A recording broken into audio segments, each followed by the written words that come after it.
Horns up and welcome to Headbanger's Kitchen. Folks, who doesn't love a good curry? If you're a fellow curry lover, then smash that like button.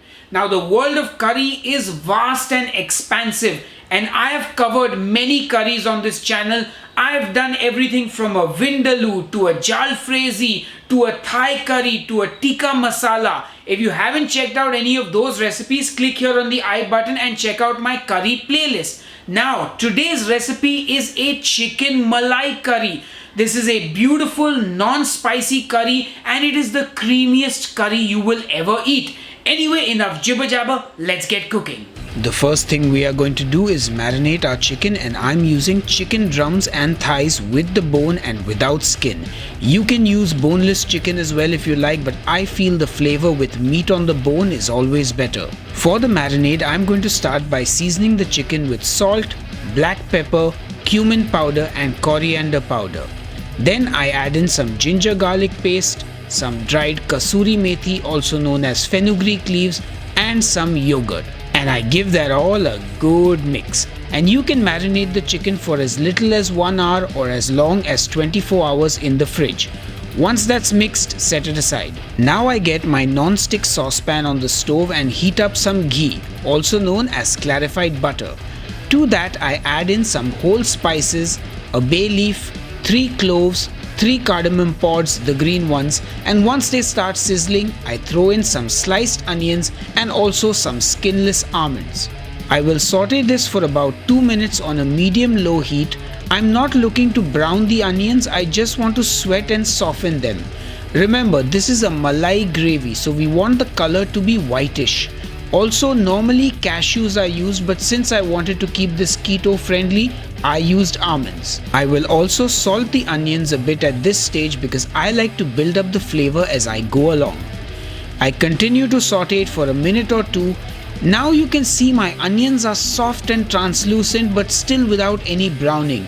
That means they are done. So I turn off the heat and let them cool down. Once they are cool, I put them along with the almonds and the whole spices into my blender.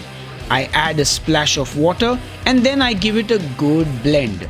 At the end of it, you should have a nice smooth onion and almond paste, and if you aren't on keto, use the cashews instead and you'll have an onion and cashew paste. Not to mention, it's got the flavor of those whole spices as well, which we ground together. Now I add my paste back into the saucepan, and because mine is a non-stick pan, I'm not adding any more cooking fat. I also made sure to rinse out the blender with a bit of water since I don't want to waste any of that paste.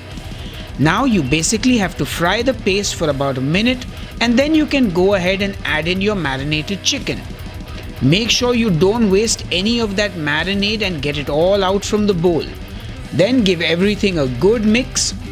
Once again, you aren't looking to get color on the chicken, so after sauteing it for about a minute, we're going to add in some water. Give everything a good mix and turn up the heat. You want to bring the liquid in the pan to a gentle boil, after which you can turn down the heat to medium and cover it and cook it for about 6 to 8 minutes. After about 8 minutes, pop the lid open, and now I will just turn the heat up a bit since there is quite a good amount of gravy in the pan and it's still quite liquid. What I want to do now is cook it down and get that gravy slightly thick and also continue cooking the chicken till it's done. So be patient and just let that cook for another 6 to 8 minutes and keep checking the consistency of the gravy. Once it's gotten nice and thick, we're going to add in some heavy cream. And then you just give it another good mix and we're pretty much done. You can turn off the heat and your Malai chicken curry is ready. But of course, we always like to finish our dishes by garnishing them. So a bit of black pepper and some more kasuri methi to finish it off. And your keto-friendly Malai chicken curry is ready. And it looks rich, decadent, creamy and delicious. But I guess you all know just how we roll here on Headbanger's Kitchen. So before I can taste, here is the fancy black slate with the dish, and it's picture perfect if you ask me. That is a dish fit for a king or a queen, and I really just can't wait to taste it.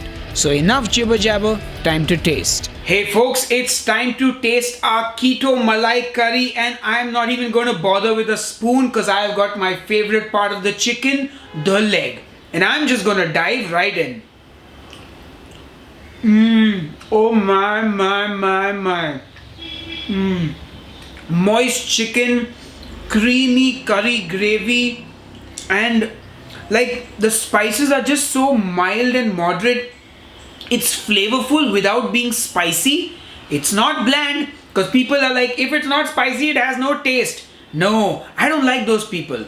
But if you like flavor without the, the face burning, the tongue burning, and then tomorrow morning the you know what burning, this is the curry for you. I just had to take another bite. So good. I'm going to go and enjoy this now. I hope you guys will make this, and I will see you on the next episode of Headbangers Kitchen. Until then, cheers and keep cooking. Hey folks, let me know in the comments what is your favorite curry in the whole wide world. And click here and check out another one of my curry recipes, or click here for a keto dessert.